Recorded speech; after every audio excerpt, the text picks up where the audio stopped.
Thank you so much for being here. I'm really excited to moderate this session with Gabo Arora. For those of you that don't know what Future of Storytelling is, I just want to tell you a little bit about it. And we celebrate the evolution of storytelling in the digital age and really thinking about how stories are being told and shared differently. We do this in a very interdisciplinary approach. So at the heart of what we do is the Summit, an invitation-only event where leaders from the worlds of marketing and business and technology and the arts come together to explore in a very intimate setting, roundtables, workshops, hands-on experiences and exhibits. And we really love this idea of bringing everyone together. We're not coming out of a film festival, but we are a natively digital post-silo gathering, so you'll find everyone from marketers to journalists to media makers, technologists, corporate marketers. And at the heart of what we do is really story. Storytelling is our DNA and our mission. So I'm very, very excited to have Gabo here. We've actually presented his work over a number of years at the Future of Storytelling. For those of you that don't know him, he is an award-winning filmmaker, former creative director, and advisor to the United Nations, who's really been focused on exploring new technologies to promote social causes. He's perhaps best known for creating the UN's first VR films, really in an attempt to use this power of storytelling to create positive social impact. And he's really made his mark so far by taking us to the most devastating regions and humanitarian crises. Places like the Nepal earthquake, Syrian refugee crises, Ebola outbreaks, Gaza, thinking about Holocaust survivors. So it's been a really fascinating journey with a lot of political and creative impact. And now he's moved on to kind of another stage of his practice and has founded a new research studio with some of the leading creative pioneers in the VR world. And they're really focused on exploring emerging technologies. So I'm really excited to talk about his body of work, but also look at it from a critical point of view and think about where he's headed with some of these tools that we've been discussing during the day today, and just some of the implications that has for audiences and for places all around the world. So without further ado, Gabo, please come and join me. Here.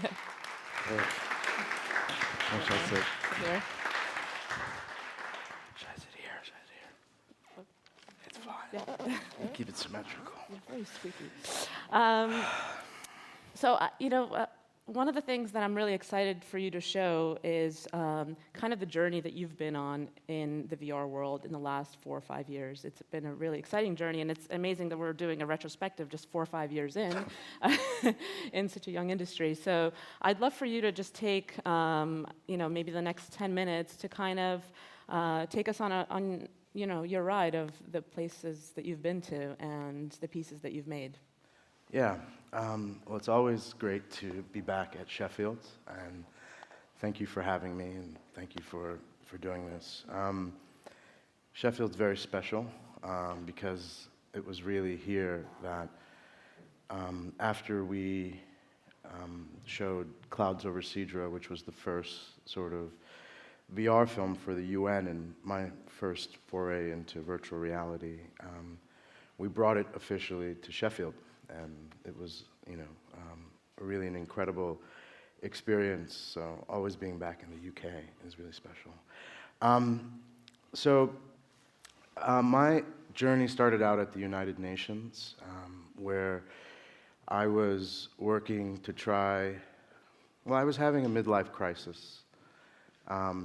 Where I realized after a while, I felt I was just pushing paper, and writing reports that a lot of people weren't reading.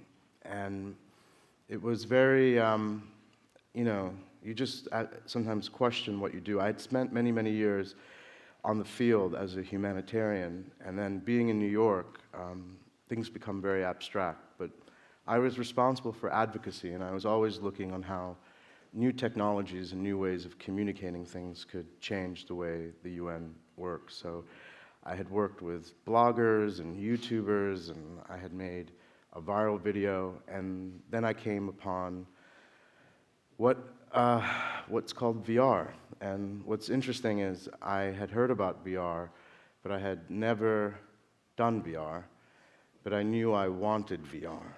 And it was a very philosophical, abstract decision, because I didn't know how good it would be or what kind of impact it would have, but something told me that even if it was a tenth of what I was imagining, that in some ways it would further the work of the UN tremendously, because so much of our work is to try to get people to really understand what's happening on the ground, and if they get a better sense of it, that they would take more action. And so it started with Clouds over Sidra, which we showed at Davos, and then I co-created that with Chris Milk, who, of course, is also an incredible. Without Chris Milk, there's no UNVR, there's no New York Times VR. Is there VR without? No, I'm joking. But Chris has of course been an incredible mentor and an incredible person who's helped sort of kickstart this wave of VR. And it was through him that he was able to kind of push it through Sundance, and also provide the tools to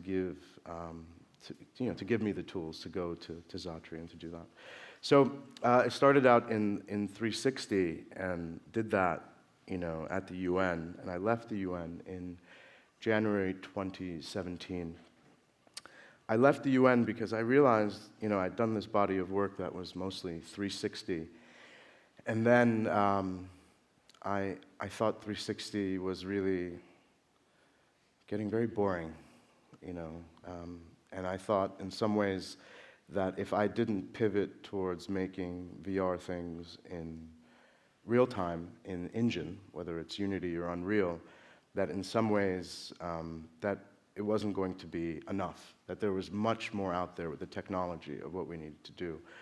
I left the UN because a lot of it has to do with my desire to do things that became a lot more complicated than 360. I think 360 uses a lot of the tool sets of a lot of filmmakers, and I had studied film in undergrad, and I think it's easier to find people working in Premiere or with the flat sort of skill set of making cinema, and much more difficult to do things where you need coders and UX designers and everything in that way. So I just felt that if I stayed at the UN, it wasn't going to be as easy to fund that work, to support that work, and to create that work in some ways. I also left because of the election, because you need political support at the UN, and I had that from Samantha Power with the Obama administration. And with the new administration, without any political cover, it was very hard to get things done at the UN. So I then, the first thing I did when leaving the UN, the first project was The Last Goodbye.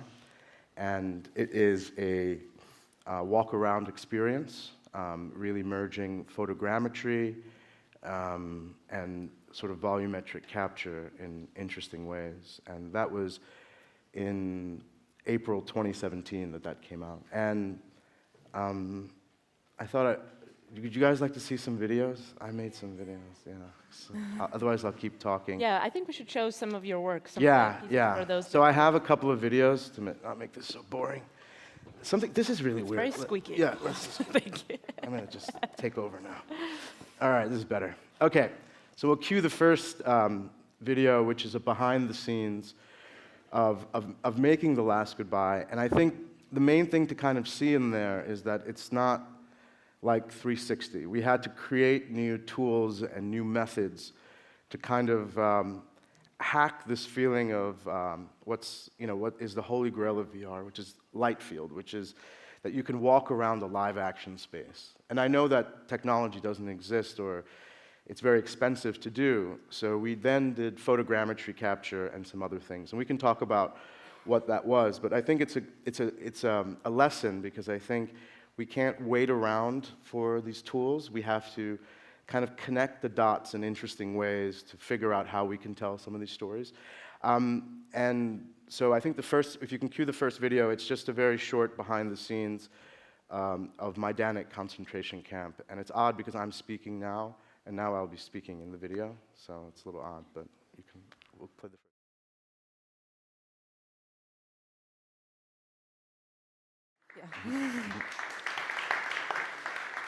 Yeah.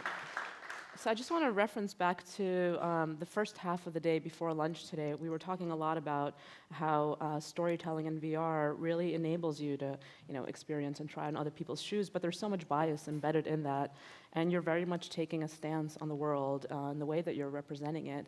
And I really loved Zara Rasul's quote of empathy stories, if not told carefully, can emphasize the subject as an avenue to emotion, rather than a real person whose life has been impacted by national and international events.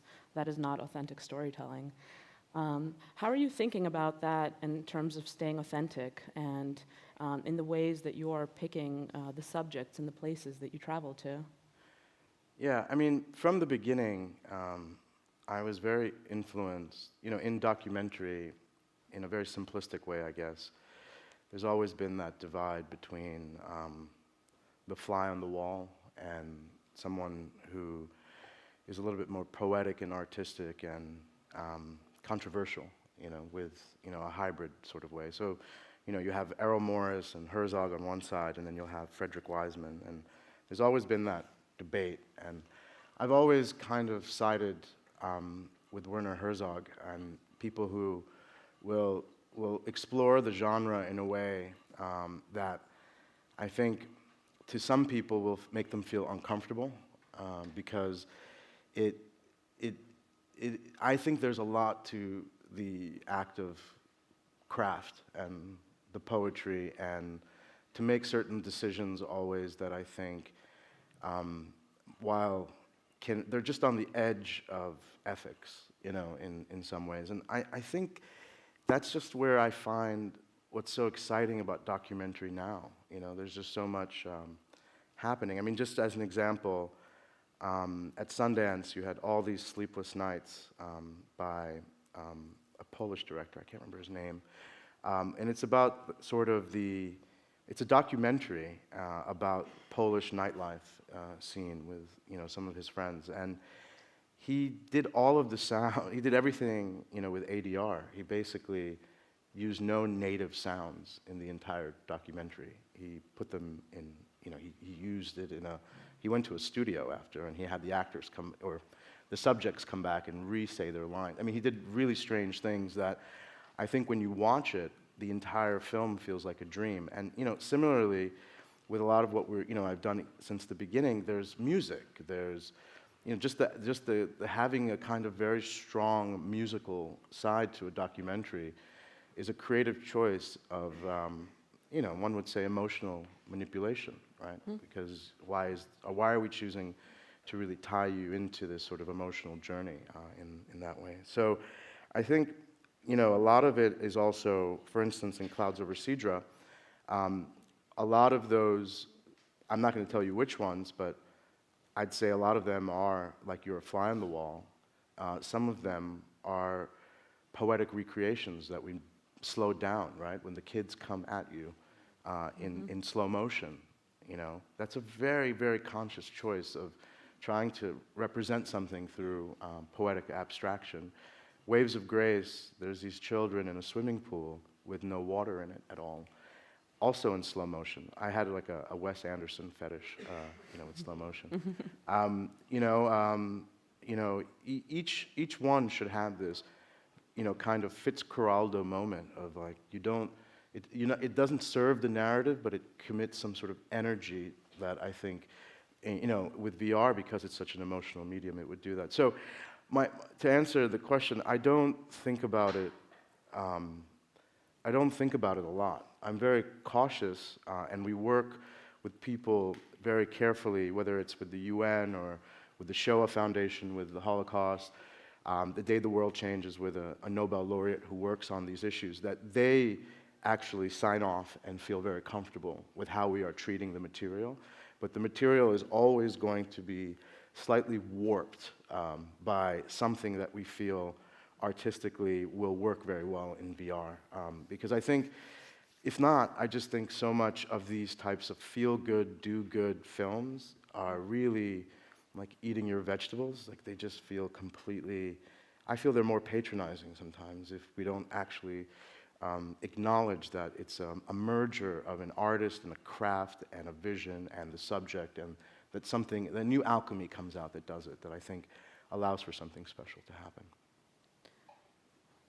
In your journey of creating a lot of these pieces, I mean, what have you found to be so uniquely different about the artistic efforts of working in new media and in 360 space, and in designing experience that really use physical space as well? I mean, you are very much an exhibiting artist, and exhibitions and installations have so much to do with how we experience projects and documentaries, especially here at Sheffield. If we go to Trafalgar, you'll see so many incredible installations. So, you know, how are you thinking about that as an artist when you are crafting your piece, and kind of how integral that portion is to telling that story? And also, just to add to that, you know, moving within space, I feel like it has to have meaning. You know, I want reason behind having to move. So, sorry, it's like three questions loaded on top of one another. It's been a very, very, very, very, very difficult journey creatively because, you know, 360 is a kind of, you know, has its own grammar, and, you know, it took me a while to think about what would work. I mean, it looks obvious now that some of these things would work, but when we were doing them, they were experiments, and then we realized that there was something within that. And then when you move to a walk-around experience, you know, it's a whole new way of telling stories with the same emotional impact, you know, and then now, my work now is interactive and also social, which is both Zikr and Day the World Changed. You have, for lack of a better word, you have a body, you know. We have to bring in concepts of avatar science, of what embodiment feels like, where you have hands and you do things. So I think that, to me, is where it becomes very difficult, because the tools are changing, you know, and then you have to keep reinventing what's going to work. And I have a project, you know, coming up now in mixed reality, and where it's, you know, a little bit more augmented reality type of things, and we just back to the drawing board again, you know. I mean, you have some learnings from other things, or maybe a kind of confidence that you can actually feel what is going to happen, but it in no way is a guaranteed thing. I think it's very difficult. And I think the installations are really important now, because I think I realize the setting and how you do these experiences and how you come out of them and how you think about them, I think influence you in a strong way. So at the last goodbye, I don't have a picture of it, unfortunately, but you could look it up online. It's basically a kind of abstract representation of, I guess, a railway car from the future, or I like to call it a spaceship from the future that comes to teach you about the Holocaust, or more what it would be like in 2050 to like experience history, you know. And it's very futuristic and strange and had mixed reviews. Jessica Brillhart said, "How's your Apple Store doing?" She called it my Apple Store, because it was very, very fancy. And you know, at the Day the World Changed, we have it here, but we also had it in Tribeca, where, you know, you have this sort of fear, death thing that breaks into your space. And I think also it kind of gives, you know, it helps people kind of get in and out of it. But, you know, there's been mixed reactions to those. But I think it's still important to try and to move forward in those things. Are you thinking about those as you're developing your projects, or does that come afterwards? Does that come after, you know, I got accepted to Sheffield or Tribeca, or, you know, I need to build something around that? Yeah, well, I think it's usually towards when we see the project taking shape, because so much of the project takes time to figure out, you know, of like what is going to make it, what's going to stay within it, how it's going to work. And yeah, I'd say it's the last third of our thinking, but then we put a lot of effort into it, and we try to do it. It's hard because they're expensive to make. You know, they're physical things with labor, and they're actually, you know, we collaborate with incredible people, like David Corrins was a set designer for Hamilton, you know, and so, you know, he was able to, you know, collaborate with us. We had someone called Nate Brown of the Institute who helped do the installation here and at Tribeca, and you know, he's done things with, you know, Kanye and Beyonce. So we get like very strong, like, people who bring that, because I think these issues deserve it, and I think a lot of them want to work with it, and so we collaboratively work together towards the end to see what would best fit. Also, you know, headsets have not really adopted, right? So these experiences are going to start touring the world, and they'll be in museums. Like Dogwolf acquired Zikr so that it could be at the Barbican, or it could be at Institut du Monde Arabe, or in the Louvre in Abu Dhabi. So if you have the installation already there, it's much more likely that it will be acquired, and much more likely that it will tour in that way too. Can we actually show a clip from Zikr for those that, do we have? Well, how about, can I put them in a certain order? Oh. Can we, I can show you a clip from the day the world changed, which will show a little bit of the interactivity. Okay, And then yeah, I do have a Zikr clip. Great, just So to show the space. video 2.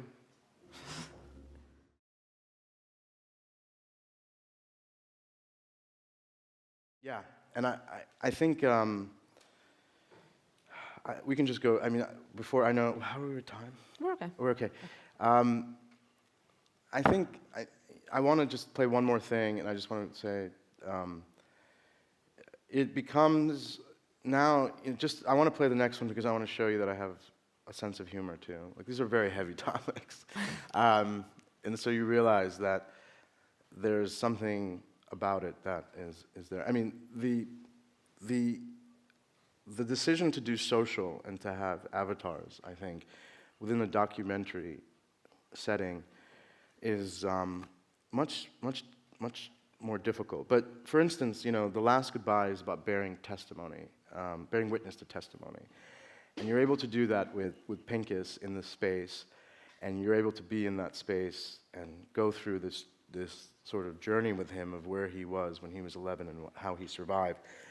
And then, you know, The Day the World Changed is also a kind of bearing witness, but to Japanese survivors. And it's interesting because I think there've been many attempts to kind of bring Japanese survivor voices into the United States.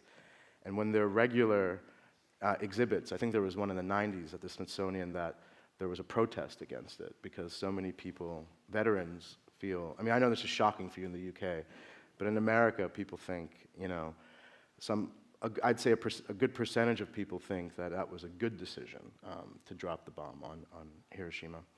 And Americans still think of themselves as, you know, some sort of moral, you know, force and voice. It's very, very strange. Because when you leave, you know, I talk to a lot of Europeans, and they're always surprised that Americans actually think that. But it's true. A lot of them do. So, you know, bringing these voices was very important into this memorial. But you do it together with these other avatars, and it was this act of collectively bearing witness that we found was really profound. Because now we're actually listening to these stories or interacting with them, true stories that we integrate into this memorial, and you're doing it with another person in a way that is very abstract, because I know you're there, but you're this sort of like scary black cloud of fear that you've kind of enveloped yourself in. So I think that is really powerful, that social aspect of what it could do. And I think we had to see if it would enhance the experience. I think it does, because I think in some ways something happens to you when you witness something together. You feel more compelled to act together because you've done something together that I think you can't hide from in the same way. And then this final clip I want to show is of Zikr, which was at Sundance and was acquired by Dogwolf. You know, it was this idea, it came from Pincus, from this Holocaust survivor, who kept, surprisingly or not surprisingly, kept making the connection between what was happening, you know, with regards to Islamophobia now and refugees, and how he saw his own journey as a Holocaust survivor. And he really felt that something was happening now that had a lot of parallels. And so I really felt compelled to do something that would kind of make people, tackle the issue of Islamophobia, but in a way that would be surprising and different. And to me, it came through my interaction with Sufi Islamic rituals, and a lot of them are music rituals. And you have to do them together, and you have to interact. And so this last one shows how you can have a documentary that's musical, and get people, I guess, to understand that a religion is a lot more than what they see of it in the news, and have some fun. So if you could play the last trailer.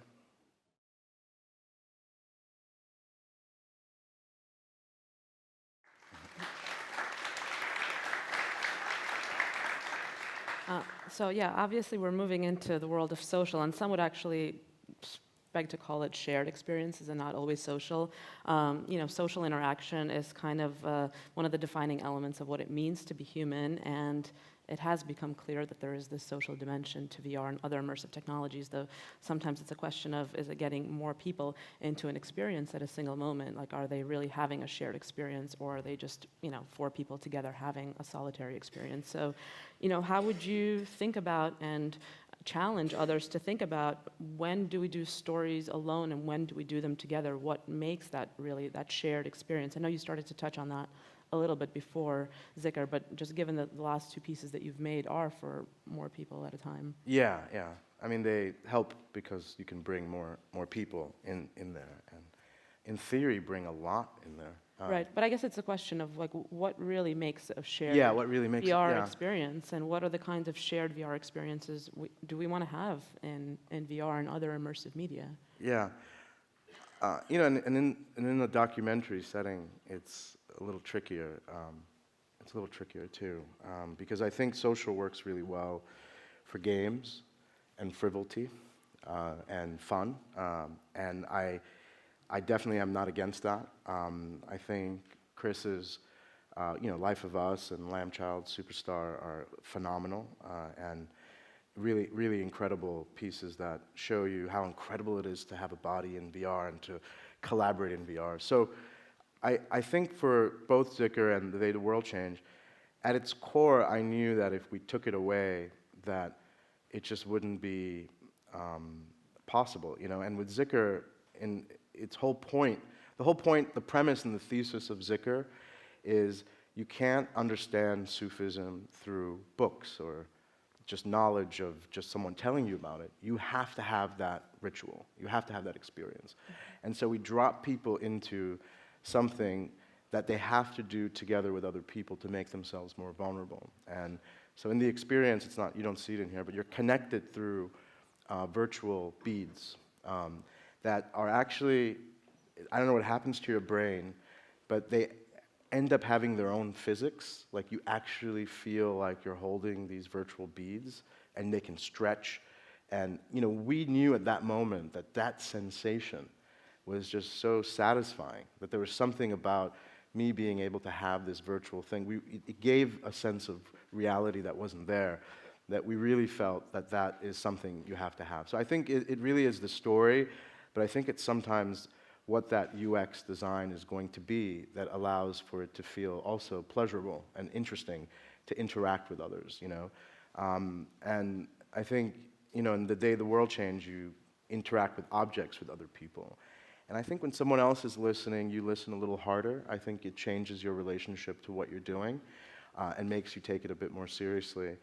But I think that's how we're thinking about it. But to be honest, I did put the cart before the horse, because I was challenging myself to do something in social, because I'm friends with, people who are at the forefront of this industry who kept telling me the future is social, like, think about social. So part of it is my own sort of way of how do I do what I do and I care about and make it work for these new evolutions of VR that are going to be dominant, and if in some ways I don't adapt myself to it, I'll be left behind. I think there is that feeling that, if I just stayed in 360 and I didn't move forward, I think it just would be, it'd be artistically not very fulfilling, but it would be foolish because there's so many beautiful new tools and things happening out there. And same thing now with these new headsets coming out from Apple or Magic Leap or other places. New things are happening, and so I'm like, what can I do? And I think it's a little bit more of that, and then trying to see what I could do could actually work. And what I like to do is, things that are deep or interesting. I guess you could say social impact, but I think it's more, what can we do with this technology that can remind us of our higher selves, and it be more transcendent than, have it be more than just entertainment. Because there's a promise of this technology that I think we need to constantly remember is transformative. As tough as the market is right now, as niche as it is, as hard as the hardware is, it is really like going to transform our world and our relationships. I believe that. I believe that because it's true philosophically. You can understand it the way I understood it before the way I wanted to do VR before even doing VR and experiencing it. I think that's what we need to understand, and I think that's where I'm kind of always looking to go with it. Yeah, I mean, it sounds like you're thinking a lot about these new technologies and tools that we have to tell our stories. I mean, what are you thinking about in terms of the kind of work you want to make as immersive media technologies develop? Is it chasing technology and then finding the story that fits? What kind of work do you still want to make, and is that, what is the driver of that, the story or the technology in your case? For me, yes. When I try to stay abreast to new things happening, like Leap Motion and all these other things happening, because I feel like a kid. I mean, I'm doing a lot of this, I should mention, through Tomorrow Never Knows, which is a content research and tech studio that I co-founded with Sascha Unseld and Tom Lofthouse, who's here also, and Nathan Brown. And, Sascha has a quote where he says he feels like a kid again at Christmas or something, or every morning he gets up and he realizes there's these new tools that are out there that we can play with to tell incredible stories with. So I actually think it is, for me and us, probably driven more by new tech, because we then get excited about what we can do with it to tell a story that's really interesting and never been done before, and there's an excitement to kind of be the first to kind of do it, to explore it, and that's what was the excitement in getting into VR. You felt like this had never been done before. If we can do this, we can show what the possibilities are. I'm no way going to pretend that all the work I've done is perfect. I know that it's janky and it falls apart and it's awkward in a lot of ways because these technologies are awkward, but they're inspiring, and others inspire me. I mean, you look at the community and you look at the work here and you look at the work in these festivals. We're all kind of having this dialogue of saying, look what I did, that we did was new, and that's what we need to foster, and that's what I think excites us, that what can we create that will feel like the jump cut, right, of VR, or will feel like the close-up of VR. We want to figure out what are these new things that work, and there's been so much, that has been influenced by the community that is incredible in that way. So to answer your question, you probably think it's the story, and then I look at, no, I think you have to be a little bit gangster, to make VR, It's a very, very tough market. A t-shirt quote, you have to be gangster. Yeah, because if I go with a new technology, obviously that tech company will give me money or help me to help fund these things, because these things are incredibly highly skilled and difficult to make, And so if you're working with something new,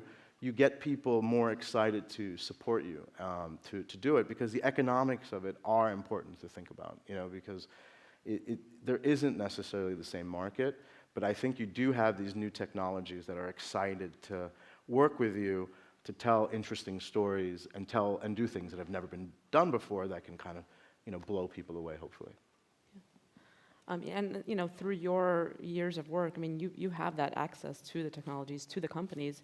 What would you say to some of the younger artists and other filmmakers who are in the audience here who might not have that same kind of access? How do they go about also kind of creating the kind of work that will get noticed, that will go to film festivals, that will get that kind of distribution and get those stories seen and heard? I would say wherever you are, there you are. I mean, I was at the UN, and most people at the UN don't make VR. They're boring, they're bureaucrats, they're not creative. And I found myself where I was, and I took the advantages of what I thought that position could hold and took it in a different way. And I think no matter who you are, you have a life, and I had a life experience of being a humanitarian. I understood these stories, and I had access to the field. But the act of turning the UN into a VR production house is really odd, And I think you have to look at that in your own life, that you probably have your own lived experience, your own contacts, your own things that you can take advantage of and think about it. I think it's important to think about incentives. I think people don't think about the hardcore reality of incentives. I think they are naive as artists and think that if it's a really great idea and you're really talented, it's going to happen. No, you have to almost be, very, very, very, thick-skinned about things, and also kind of like figure out how this will happen, and who you can get involved that is going to then help move things in a certain direction. So I think the other thing I would tell young people more than, besides abstract advice like that, is that there's never a more collaborative community. Every single project I've done is in collaboration. Everyone I've called has been very helpful. And I mean that sincerely, because it's really still early days, that people need to work on these things, and they want to. And I always kind of feel like it's the days of like early hip hop, where rappers rapped on each other's albums and produced each other's work in some ways, and I think there's a lot of that. And I've done that with other, there's other very talented people, where I'll produce and creative direct something, and other people will come on my project, or So I think it really is about accessing that community. I think being here is a great step. You have to keep going to the festivals and talk to people, and you'll realize that you will. If it's a strong idea, you will be able to connect other people. I think, I know I've had a lot of privileges. I know everyone does, and I know that I'm not going to deny that I'm not powerful, But I think there's an accessibility that if you have, that people are willing to kind of help you and to do it. And I've seen that with other young creators already. That are still in college, and kicking ass. So that's good. I would keep going, but we have just 10 minutes left for Q&As, so I'd love to open it up to the audience. And there's a microphone going around, and a lot of hands. Thank you. I really love your idea of Zika, something that I'm interested in myself.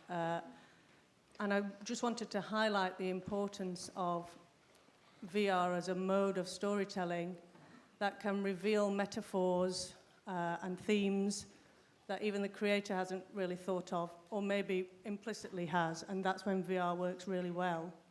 So the idea of everybody being a knot on a string, the Sufi idea, and that prayer is circular, the cosmos is circular, all of these things in 360 filming really works very well.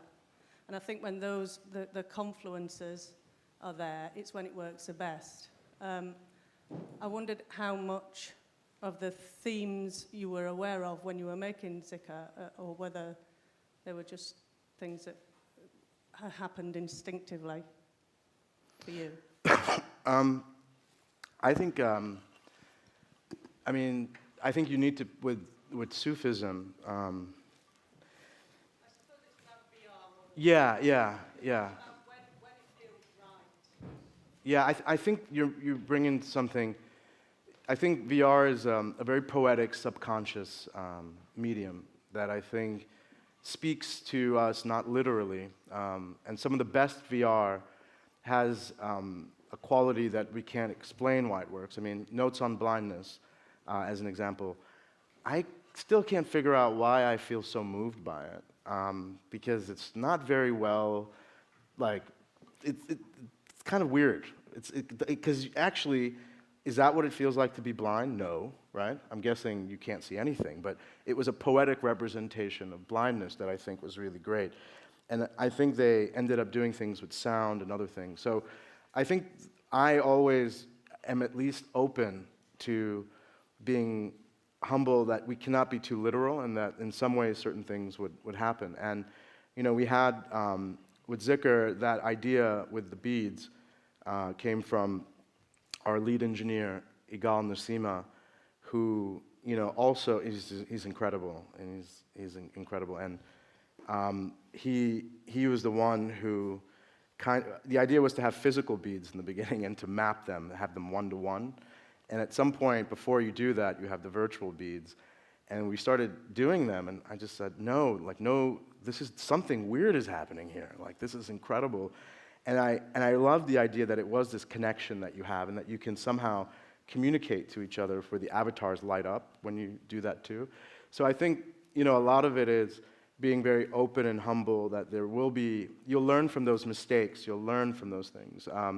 In The Day the World Changed, also Jen Teixeira is here, who produced The Day the World Changed. She remembers when me and Sashka and her, there was a glitch, like the build broke, you know, in some ways, where instead of you going up and seeing photos, the photos started raining down on you because the builds actually broke. And we were very depressed with the project up until that point, and I'm joking, because it just didn't feel like it had something, you know, that was just surprising. And all of a sudden, we're like, yes, like have it rain down on you, have this sort of weird thing happen. That was actually a mistake, you know, and I think those things, I think what Sashka and I think even Jen, we were saying, it was shocking how rigid our thinking became, you know? And I think that's the thing. You have to realize that you have to experiment and in some ways, like, throw story there, but kind of really be open to the experience and the journey that can give you something more poetic, because I think so much is communicated through something that's subconscious, and I think VR is really strong at that. Can I just remind everyone also that all new filmmakers are not young? Yeah. Yeah, no. Go on. Yeah. I don't decide, right? Do I decide? No. You can decide. I got a mic. Okay. I'm a VR creator myself, and I want to reach people with my stories, and I have the impression that it's a very privileged small group of people who have access to VR goggles and who have the possibility to go to these conferences to see the installations. And so I think this is disappointing, frustrating. Do you think that this is a problem, that VR is kind of an elite medium? It was a big critique I had at the UN when I said I wanted to do VR. They said, "What are you doing? You are basically making stuff for rich people to watch, you know." And it was really hard to do that. I actually think all things that start out a little bit more elite then become for most people. I mean, I look at. I'm very, very much into cinema, and I always would read about, you know, people who lived in the Midwest of the United States in the 60s and 70s and would travel to New York just to see a Godard film, you know, and to experience what the French New Wave was like. And I think, you know, I don't think it's elite, I just think it takes a lot more work. You have to really want it, you know, and I think within that, of course I want it to become more democratic, but I think there's something in the ritual of having to seek something out and to work a little bit harder. So we do keep an eye out. We do want to work on tools. We do want to support people who are bringing this more, because we do need to be able to do that. I think we've made very good progress, but I think there's still a lot of opportunity now. I mean, I've worked with Oculus in their sort of content fund that is really trying to bring diverse voices out, you know, on offer. And fund filmmakers that don't have it, and I helped set up that fund with them. HTC, their impact fund as well, I worked on. So we are trying to make efforts. I still think for a very nascent medium, it's really amazing. We should be really happy. I know we're very critical, but we should kind of feel happy that at a very early stage, we're at least having these conversations and hopefully making more progress soon. Thank you. I just wanted to ask, in your opinion, with the makers, the artists, the leaders that you've been working with that are leading in VR, do you recognize a similar personality trait with those people? Wow, that's a very good question. I think they're all very, they're all very different, but I think they're all really driven by this delusion of grandeur, you know, that this is something that is, redefining, not cinema, but redefining something, that you feel like a pioneer, that you are motivated, that you're doing something that people will look back on and remember this time. So I think people have a very self-conscious historicity, is that the right word? Which I think is, at times, I question myself. I'm like, kind of arrogant to think that, right? So I think a bit of arrogance is probably what I see as being there, and I think you kind of need it because there's just everything else is telling you that this is not working, right? No one is watching VR at home, okay? So you have to have a kind of sociopathic personality to keep, going forward where all indicators say that this is not working. And I really, I share that. I share that as well. Yeah. We have time for one last question. Better be a good one. Okay, it's a bit of pressure. You talked a little bit about your upcoming project that is dealing with MR. Mm-hmm. I was just wondering if you could talk a little bit more about that, or also some of the kind of new trends that you see coming up that you'd like to integrate. I know you talked about photogrammetry, but kind of upcoming. Yeah. I can't talk too much about what I'm going to specifically do, but definitely something that is, I do think eventually mixed reality headsets, in whether it's Apple or Magic Leap, or of course the iterations of HoloLens, I think we're just scratching the surface of how powerful and incredible they'll be. And I think there'll be more AR stories. I mean, we have Terminal 3 here, which is one of the best experiences I've ever seen on augmented or mixed reality, whatever you want to call it, mixing in AI. So I think the trends will be a mixture of that becoming better. Installation-based, I still think, is going to be very powerful because you can do surprising things with it. And you can have a controlled environment where I think a lot of these technology manufacturers will feel a lot more comfortable because you can control for how people's experiences will be. I think social will continue to get stronger, and I think we'll continue to have things that are a mixture of real and virtual worlds for a while. And I think what that is going to mean is that it's going to get even more technically advanced and and if it's location-based, it's more expensive. So I think it's going to mirror, for the short term, the inequality we have in our world a little bit, where you're going to have people at the top doing really incredible things, and you're not going to have a middle class.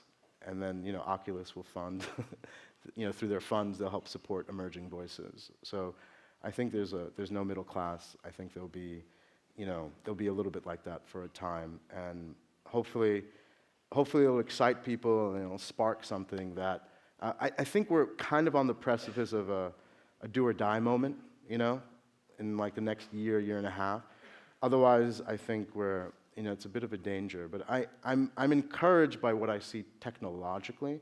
That is working at breakneck speed. It's just the adoption of people in the market, I think, is going to be a little bit rough going, probably, I'd say, for the next 3-4 years, that way.